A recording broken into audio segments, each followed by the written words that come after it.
Hello, welcome all. ఈరోజు వీడియోలో గుమ్మడికాయతో ఒక కీర్ చూపించబోతున్నాను.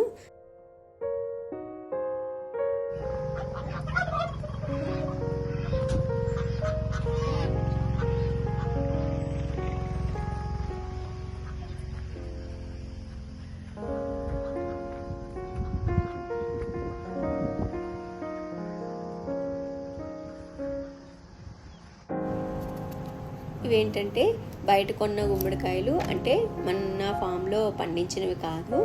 ఇవి వేరే వాళ్ళు పంపించారండి, వాళ్ళ దగ్గర పండిని అనేసి. ఈ గుమ్మడికాయల్ని ఫస్ట్ పైన పీల్ ఆఫ్ చేసేసుకోవాలి, అంటే ఆ తొక్కుని తీసేసుకోవాలి. పీలర్తో రాదండి ఇది, ఖచ్చితంగా మనకి కత్తిపీటో లేకపోతే పెద్ద చాకులు ఉంటాయి కదా, అవన్నీ ఉండాలి. గింజలన్నీ సపరేట్ చేసి ఉంచుకుంటున్నాను. ఇవి తీసుకుని వెళ్ళి నా ఫామ్లో మళ్ళీ ప్లాంట్స్ పెట్టుకోవడానికి ఈజీగా ఉంటుందనేసి ఈ గింజలన్నీ తీసేసుకుంటున్నాను. ఇదండి, ఇలా ఈ గుమ్మడికాయలన్నీ పీల్ ఆఫ్ చేసేసుకున్న తర్వాత ఇప్పుడు చిన్న చిన్న ముక్కలుగా కట్ చేసి పెట్టుకోవాలి. ఈ గుమ్మడికాయలన్నీ ఈరోజే ఒక్కరోజే వాడుకోవడానికి కాదండి, ఇవి దగ్గర దగ్గర నాకు 10 days 15 days వరకు ఉంటాయి. నేను చిన్న చిన్న ముక్కలు కట్ చేసేసి దాన్ని డీప్ ఫ్రిడ్జ్లో పెట్టేసుకుంటాను. ఇప్పుడేమో ఈ ముక్కలు కీర్ కోసం అండి. నేను ఏం చేస్తూ ఉంటానంటే, ఎక్కువ గుమ్మడికాయలు ఇలా ఉన్నప్పుడు నేను ఎక్కువ క్వాంటిటీ ఒక్కసారే బాయిల్ చేసేసుకుని ఆ పల్ప్ ఉంటుంది కదా, ఆ గుజ్జు, దాన్ని డీప్ ఫ్రిడ్జ్లో పెట్టుకుంటూ ఉంటాను. దాన్ని డైరెక్ట్గా మనం చపాతీల్లో వాటిల్లో కూడా వేసుకోవడానికి ఈజీగా ఉంటుంది. లేకపోతే అలా అయినా తినేయచ్చు. ఇలా బాయిల్ చేసేసి నేను ఆ పల్ప్ను మాత్రం ఎక్కువ పెట్టుకుంటాను. ఒక 20 minutes తర్వాత ఇలా బాయిల్ అయిపోతాయి. మరీ అంత ఎక్కువ టైం ఏం పట్టదండి. ఇప్పుడు వీటిల్లో మనకి ఎంతవరకు అయితే కావాలో అంతవరకు తీసి పక్కన పెట్టుకుని దాన్ని కీర్ చేస్తున్నాను.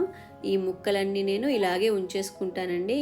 ఈ ముక్కలతో గుమ్మడికాయ పులుసు కానీ, గుమ్మడికాయ ఫ్రై కానీ, గుమ్మడికాయ తీగూర కానీ, ఏ కర్రీలోకైనా మనకి ఈ సైజు పీసెస్ అన్ని కర్రీస్లోకి సూట్ అయిపోతాయి. అందుకని నేను మీడియం సైజ్ చిన్న చిన్న ముక్కలు కట్ చేయించేసుకుని నేను డీప్ ఫ్రిడ్జ్లో స్టోర్ చేసేసుకుంటాను. మీకు ఫ్రెష్గా ఎప్పుడు కావాలంటే అప్పుడు, ఏ కర్రీ కావాలంటే ఆ కర్రీ చేసేసుకోవచ్చు. గుమ్మడికాయ మ్యాక్సిమం 2 daysకి ఒకసారి 3 daysకి ఒకసారి తీసుకుంటే ఎంతో హెల్దీ అండి. ఇంకా మనకి కీర్కి కావాల్సింది బెల్లము, ఇంకా యాలకుల పొడి, అంతే. దీంట్లో ఇంక పెద్ద ఇంగ్రీడియంట్స్ ఏమి ఉండవు. నేను ఇప్పుడు ఈ బెల్లాన్ని కరగబెట్టి వడకట్టుకుంటాను. ఎందుకంటే చిన్న చిన్న ఇసుక పార్టికల్స్ ఉంటాయి కదా, మళ్ళీ కరకర అంటూ ఉంటుంది కీర్. అందువల్ల నేను కొంచెం వాటర్ వేసి బాయిల్ చేసేసుకుంటున్నాను. ఇలా కొంచెం బాగా 4 ఉడుకులు ఉడికి కొంచెం పాకంలాగా తయారైతే మీకు పాయసం కూడా, అంటే కీర్ కూడా చాలా టేస్ట్గా ఉంటుంది.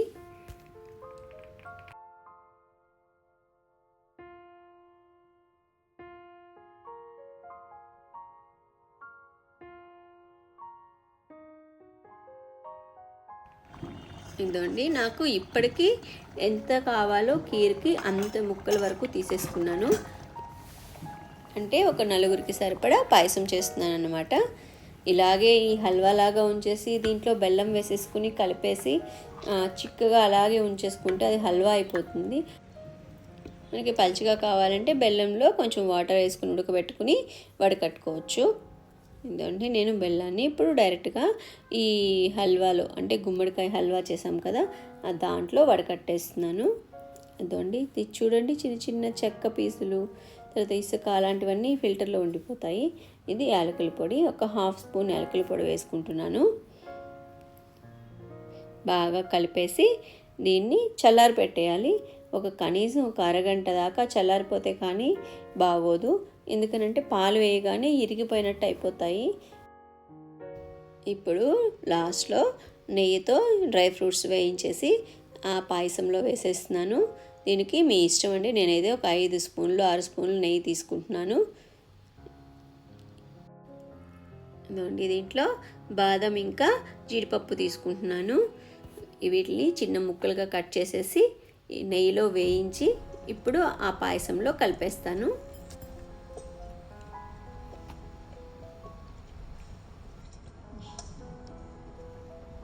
దీంట్లో ఇంకా మీ ఇష్టం, మీకు కిస్మిస్ కావాలన్నా, సారపప్పు కావాలన్నా, అలాగే పిస్తా పప్పులు కావాలన్నా, అలాగే ఎండు ఖర్జూరం అయినా, లేకపోతే మామూలు ఖర్జూరం, పండు ఖర్జూరం ఉంటుంది కదా, దాన్ని అయినా చిన్న చిన్న స్లైసెస్గా కట్ చేసేసి కొంచెం నెయ్యిలో ఫ్రై చేసేసుకొని కలుపుకుంటే మనకి ఎక్స్ట్రా టేస్ట్ యాడ్ అవుతుంది.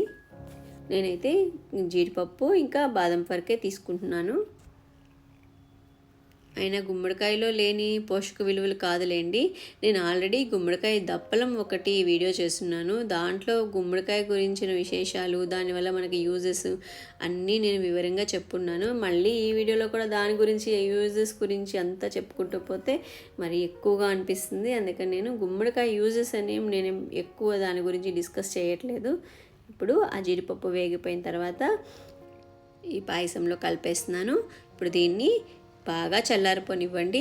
చల్లారిపోయిన తర్వాత మనం పాలు యాడ్ చేసుకోవచ్చు. ఇష్టమైన వాళ్ళు పాలు యాడ్ చేసుకోవచ్చు, లేదంటే ఇలాగే కూడా తినేయచ్చు.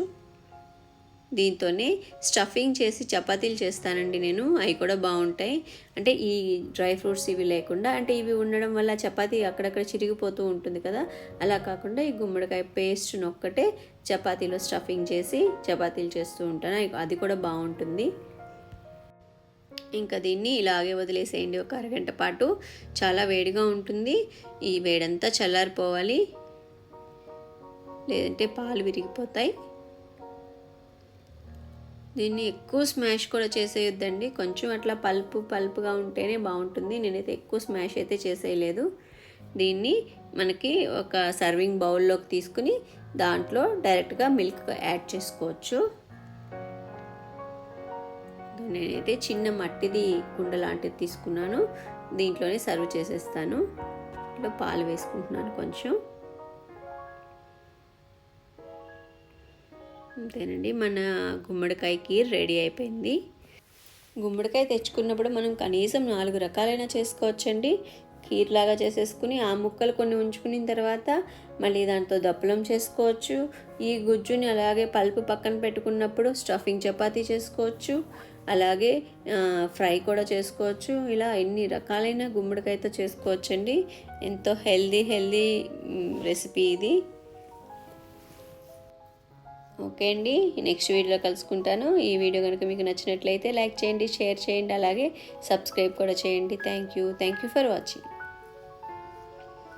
ఈ కీర్ని తప్పకుండా మీరు ట్రై చేసి చూడండి. దీంట్లోనే పెసరపప్పు కూడా కలిపి పెసరపప్పు గుమ్మడికాయ పాయసం కూడా చేయొచ్చండి. అది కూడా చాలా బాగుంటుంది.